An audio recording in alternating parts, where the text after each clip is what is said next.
नमस्कार दोस्तों, मेरा नाम है शुभम बुटोला और आप फिर से सुन रहे हैं हमारे साथ युवा वार्ता का एक नया एपिसोड। और पिछले एपिसोड में या फिर पिछले जो भी हमने पॉडकास्ट किया था उसमें हमने बात की थी कि ज़िंदगी में क्या मैटर करता है। यानी हमने बात की थी जॉब के एस्पेक्ट को देखा था, हमने लुक्स के एस्पेक्ट को देखा था। पर आज हम इसी का एक कंटिन्यूएशन कह लीजिए, एक पड़ाव आगे जाएंगे और बात करेंगे एक नए टॉपिक पे। तो फिर से नमस्कार करते हैं, मेरा नाम है शुभम बुटोला और आज हम लोग बात करेंगे चरित्र के बारे में, यानी कैरेक्टर के बारे में। आपका जो कैरेक्टर है वो कैसा होना चाहिए और जीवन में उसका क्या जो है मैटर कितना करता है वो आप सबको याद होगा कि 6th से 8th तक की क्लास में हमारे पास एक किताब हुआ करती थी जिसे मॉरल वैल्यूज़ यानी गुड वैल्यूज़ कहा जाता था। और इस किताब का मकसद यही था कि जो है बच्चों के अंदर मॉरल वैल्यूज़ को प्लांट किया जा सके। पर मुझे तो नहीं लगता कि उस समय इतनी समझ थी कि हम जान पाएँ इसका क्या वैल्यू क्या है इस मॉरल वैल्यूज़ की। और जो है बट क्या पता टीचरों का कुछ रहा होगा, वो समझा नहीं पाए होंगे उतने जो बच्चों को। और मुझे याद आता है कि हमारा एक ही काम था उन किताबों को देखने का, उसमें जो चित्र हुआ करते थे उसे देखते थे। मान लीजिए 2 लड़कियों के चित्र आ गए तो एक तेरी एक मेरी, ऐसा इतना ये लेवल था सोच का। तो आज लेकिन जब मैं सोचता हूँ तो आज महसूस होता है कि कितना ज़रूरी था उसको जानना। और हम पछताते भी हैं कि हमने वो उस समय पे नहीं समझा, अपने चाइल्डहुड का एक अच्छा पोर्शन हमने मिस किया। लेकिन अब क्या कर सकते हैं हम। और भारत में तो जो है जो संस्कार जब हम दिए जाते हैं तो मेनली क्या होता है कि संस्कार है तो क्या नमस्ते करना, पैर छूना, रिस्पेक्ट का एक संस्कार दिया जाता है। पर मॉरल बनने पे आजकल ज़्यादा जोर नहीं दिया जाता। मतलब बच्चों को कहा जाता है कि आप मॉरल बनिए, पर मुझे तो नहीं लगता कि उस समय इतनी समझ होती है कि उन्हें समझ आ सके। और मैं याद करता हूँ कि जब दादाजी कहा करते थे कि चोरी मत करना और सबसे पहली चोरी उन्हीं के पर्स से होती थी। तो मॉरल एजुकेशन को बहुत खोजने के बाद, बहुत चाहत रखने के बाद, बहुत कोशिश करने के बाद हमें ये मालूम हुआ है कि ये जो एजुकेशन है ये आपको इंटरनेट पे नहीं मिल सकती सर। ये हमारे पास पहले से है। हम सब जानते हैं सर, मॉरल वैल्यूज़ कौन नहीं जानता कि हमें अच्छा बनना है, अच्छा कैसे बनना है, ये सब जानते हैं। पर हम उसे याद नहीं रखते, हम फॉलो नहीं करते। तो आज हम यहाँ पर बैठे हैं, आपके साथ शेयर करेंगे, डेडिकेट करेंगे इस पूरे पॉडकास्ट को मॉरल वैल्यूज़ की तरफ। और जो भी हमने समझा है, सोचा है, महसूस किया है उसके बारे में आज बात करेंगे। और शुरुआत करेंगे ईमानदारी से। जी हाँ, ईमानदारी। तो हम आपको एक सिनेरियो देते हैं। आप मान लीजिए कई बार ऐसा होता है, आप एक दुकान में जाते हैं, वहाँ पे एक एक बूढ़े दुकानदार हैं और आपने मान लीजिए 25 रुपये की एक किटकैट खरीदी है ना, और सामने से 50 का करारा नोट जो है आपने उन्हें दिया। अब जो है वो बूढ़े दुकानदार आपको देते हैं वापस 35 रुपये। तो ये जो 10 रुपये एक्स्ट्रा आपको मिले हैं, इसे रख लेना या फिर वापस दे देना, इनके बीच में आपका कैरेक्टर लाई करता है। और ईमानदारी यहाँ पर आती है। देखिए, आप रख लेंगे तो भी आपको कुछ ज़्यादा ऐड नहीं होने वाला आपकी प्रॉपर्टी में। और अगर आप रखते नहीं हैं, कुछ जाता नहीं है आपका, है ना। पर एक चीज़ है जो किसी ने खोई, किसी ने पाई। अगर आप उस नोट को रख लेते हैं, उस एक्स्ट्रा 10 रुपये के नोट को, तो आपने अपने सोल की, अपने आत्मा की कुछ प्योरिटी खोई है। और जो दुकानदार है उसने कुछ भरोसा खोया है अपने ग्राहकों पर। खैर, कई बार जो है आप, एक और सिनेरियो हम आपको देते हैं। आप कॉल करते हैं अपने फ्रेंड को, ठीक है, अपने दोस्त को आपने कॉल किया और वो आपसे पूछता है कि हाँ भाई कहाँ पे है, मैंने तुझे निकलने के लिए कहा था, पहुँच गया ना। तो आप कहते हैं हाँ भाई मैं बस 5 मिनट में पहुँच रहा हूँ, मैं रास्ते पे हूँ। लेकिन आप उस समय बिस्तर पे पड़े सोए होते हैं उस समय, और बिस्तर पे पड़े पड़े ही आप ये कह देते हैं कि हम रास्ते पे हैं। तो ये एक छोटा सा झूठ आप कहते हैं कई बारी हमने देखा है कि आप ग्रुप में होते हैं, आपके दोस्त कुछ बात कर रहे हैं और आपको बात गलत भी लग रही है कि आपका जो दोस्त है वो कुछ गलत कह रहा है, आपको पता भी है वो गलत है, लेकिन आप फिर भी जो है एक ग्रुप की इज्जत के लिए अपने बातों को दिमाग में ही रखते हैं और सपोर्ट करते हैं सर। तो ऐसे जो छोटे छोटे इंसिडेंट भरे हुए हैं हमारी लाइफ में, ये आपकी ज़िंदगी में ज़्यादा बदलाव तो नहीं लाते, लेकिन जब आप गहराई से देखें तो आप अपनी आत्मा का जो है प्योरिटी धीरे धीरे हर गलत डिसीजन के साथ खोते जाते हैं। देखिए, जो आत्मा होती है, जो सोल होती है, एक माइंड का जो एक बेटर पार्ट होता है सर, वो आपको इंस्ट्रक्शन देता है हमेशा। जब आप कुछ गलत करने जाते हैं तो आपको पता चलता है यार कि नहीं यार, मतलब नहीं करना चाहिए ये सब, लेकिन जो है आप उसे इग्नोर कर देते हैं और कभी कभी तो हम इतना इग्नोर करने लगे हैं, इतना ज़्यादा ये छोटी चीज़ों में हम गलत फैसले लेने लगे हैं, झूठ बोलने लगे हैं, ईमानदारी नहीं दिखाने लगे हैं कि अब जो है सोल ने हमें इंस्ट्रक्शन देना भी बंद कर दिया सर। मतलब हमें अब गलत भी नहीं लगता कि हम कुछ गलत कर रहे हैं, है ना। कितनी दफ़ा हम झूठ ऐसे ही बोल देते हैं, है ना, कि रख लेते हैं, हाँ 10 ही रुपये तो रख लिए, खा लिया। लेकिन आप ये सोचने वाली बात है कि अब आपका जो अंतरात्मा है वो आपको बता नहीं रही। इसका मतलब देखिए, इम्प्योर काफ़ी ज़्यादा हो चुकी है आपकी जो आत्मा है। खैर, मेरा बस कहने का ये मतलब है कि सच बोलिए, ईमानदार रहिए, अब वो भी घमंड के साथ रहिए। और मैं एक चीज़ कहूँगा कि एक बार कोशिश करके देखिए सर, आप एक बार कोशिश करके देखिए कि जो एक्स्ट्रा मनी आपको मिलता है, जो 10 रुपये एक्स्ट्रा मिलते हैं, उन्हें वापस दे के देखिए। हर सिचुएशन में, कोई भी सिचुएशन हो, सच बोल के देखिए सर। ये जिस तरह से आपको एम्पावर करता है ना सर, अंदर से जो फीलिंग आती है, गट फीलिंग जो आती है सर, मज़ा आ जाता है सर। हम इस पे हम मोहर लगाएंगे और आप इसे ट्राई करके खुद मोहर लगाइए।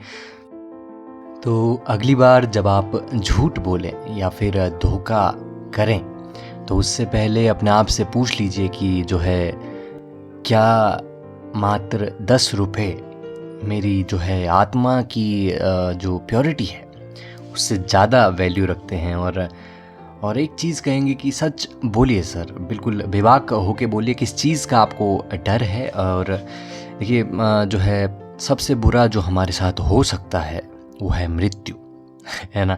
काफ़ी हार्ड वर्ड है लेकिन सच्चाई है। और हम यही कहेंगे, खड़े रहिए वहाँ पे जहाँ पे भी आप हैं और सच बोलिए, चाहे किसी भी परिस्थिति में हो। और जो रिज़ल्ट आएगा सर उसे एक्सेप्ट कीजिए बहुत ही एक बहादुर तरीके से। और हमें भी याद आता है कि हम एक बार सोच रहे थे कि किस तरह से हम जो है क्लास को बंक करें और छोड़कर अपने दोस्त के घर चलें। और जब हम ये सोच रहे थे, प्लान बन चुका था, तब जो है हम किचन में आए तो हमने देखा जो हमारी माताश्री थी, वो क्या जो है एक जल्दीबाजी नहीं होती कि जो है फटाफट ये इसको जाना है अभी थोड़ा देर में, और जो है वही हमारे लिए टिफ़िन जो है पैक हो रहा था।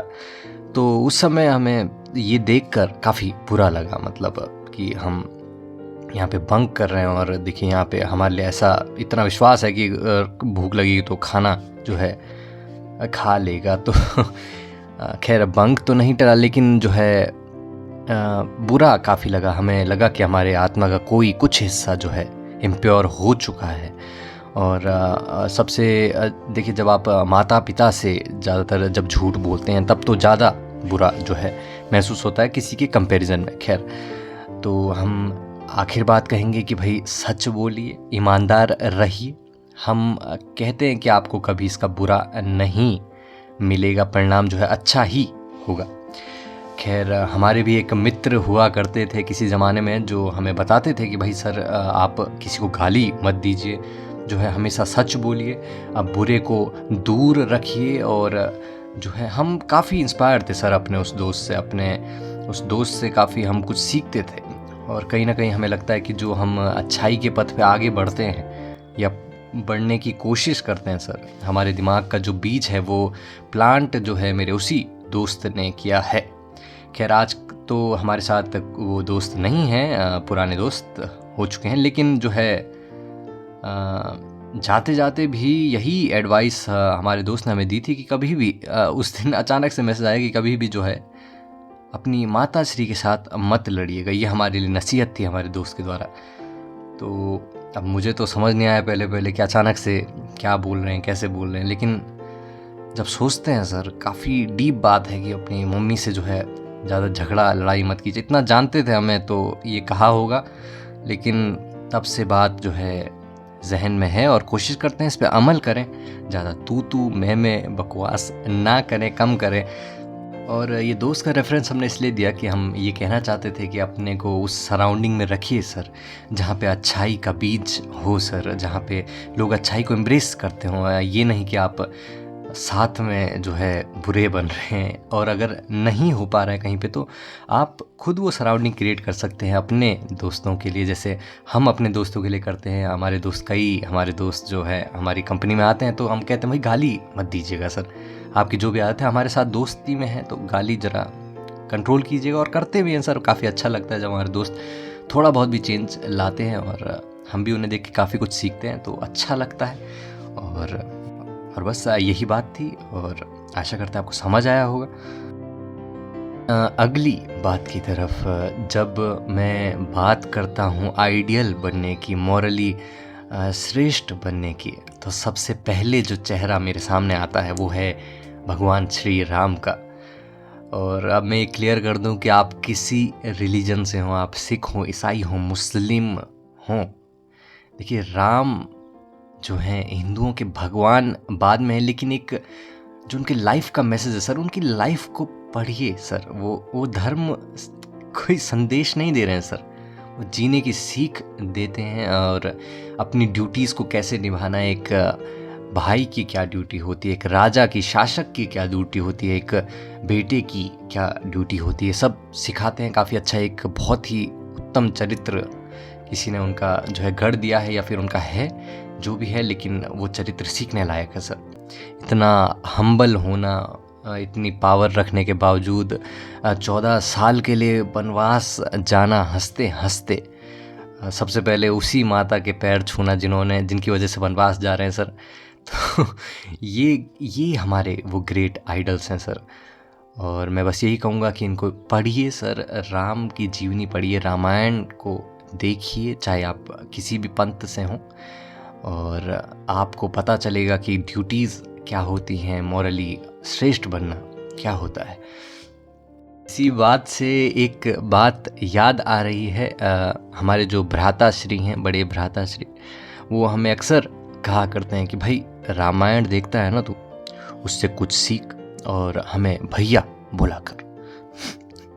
तो हम कहते हैं कि पहले आप राम बन के दिखाइए, तब तो आपको जो है भैया बोलेंगे। लेकिन हाँ, इससे एक आर्ग्यूमेंट उठता है कि अगर मान लीजिए हम इस दुनिया में राम बनने की कोशिश करते हैं या फिर राम बनते हैं, तो ये ज़रूरी तो नहीं कि आपका भाई भी लक्ष्मण हो और आपके दोस्त सुग्रीव हों, आपकी जो अर्धांगिनी है वो सीता हो, ये ज़रूरी नहीं है। बात यहाँ पे हो रही है दुनियादारी जो आजकल है और मोरालिटी की, इन दोनों में जो द्वंद्व है सर, उसकी बात कर रहे हैं।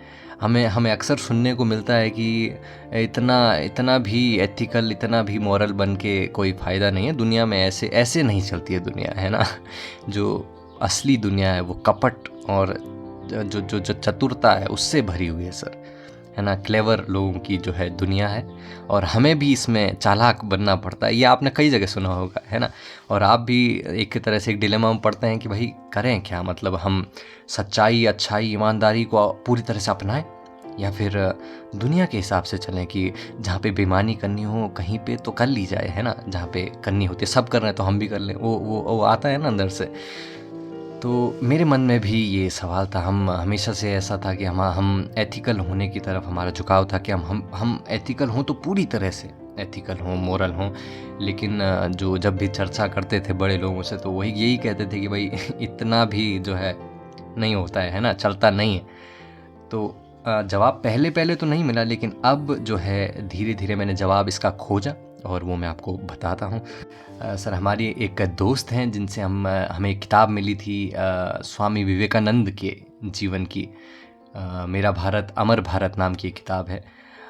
जब मैंने वो किताब पढ़ी सर, तब मुझे पता चला कि वो भी एक कैसी मॉरल लाइफ, कैसी उच्च लाइफ जी के चले गए सर इतनी छोटी उम्र में।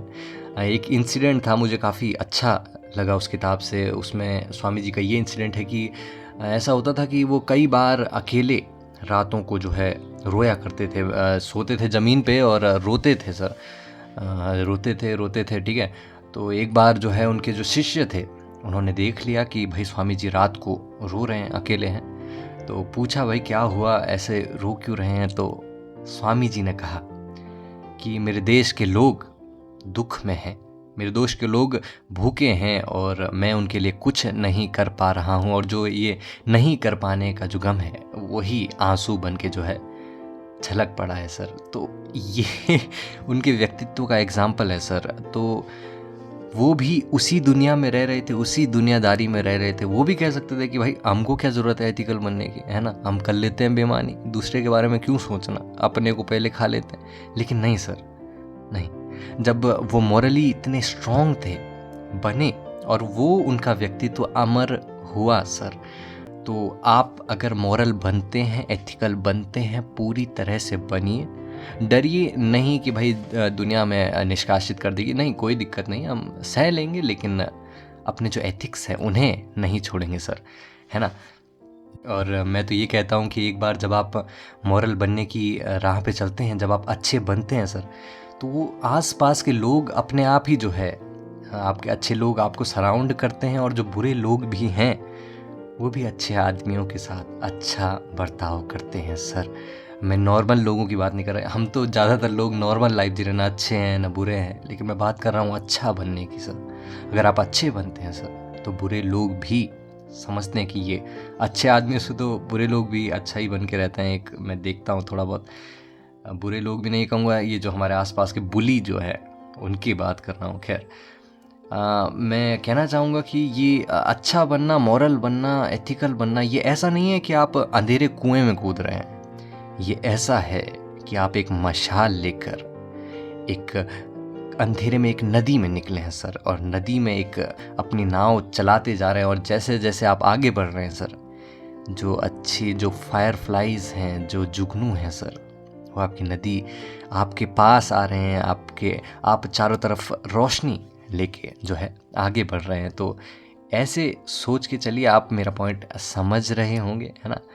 तो मैं ये कहना चाहता हूँ कि जो है बेईमान बनने में कोई किक नहीं है सर, है ना, कुछ खास नहीं है बेईमान बनने में, सभी बेईमान हैं।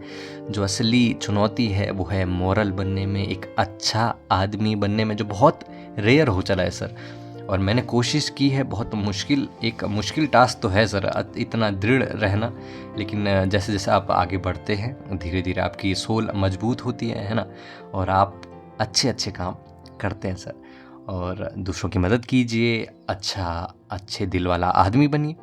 ये आपकी आत्मा को जो है और दृढ़ बनाएगा। और यही तो एक तरह से भक्ति है सर। इतना पूजा पाठ भक्ति कहाँ होती है? आप दिल के अच्छे हैं, आप दुनिया को अच्छाई से देखते हैं, अच्छाई फैलाते हैं, तो ये मेरे हिसाब से असली भक्ति है। और हाँ, अंत में बस इतना ही कहेंगे और यहाँ पे अपने आप को विराम देंगे, और यही कहेंगे कि भाई जो है, अगर अब आपको कोई 10 का एक्स्ट्रा नोट दे तो उसे 10 वापस दीजिए, वो नोट वापस दीजिए सर। आज की बात को यहीं पे सम अप करते हैं। अब मिलेंगे फिर एक नए एपिसोड के साथ। मेरा नाम है, हाँ आपको पता है मेरा नाम क्या है, तो मिलते हैं फिर। मेरी बातों को याद रखिएगा और बाय। हाँ बाय बोलिए, जाइए भाई साहब।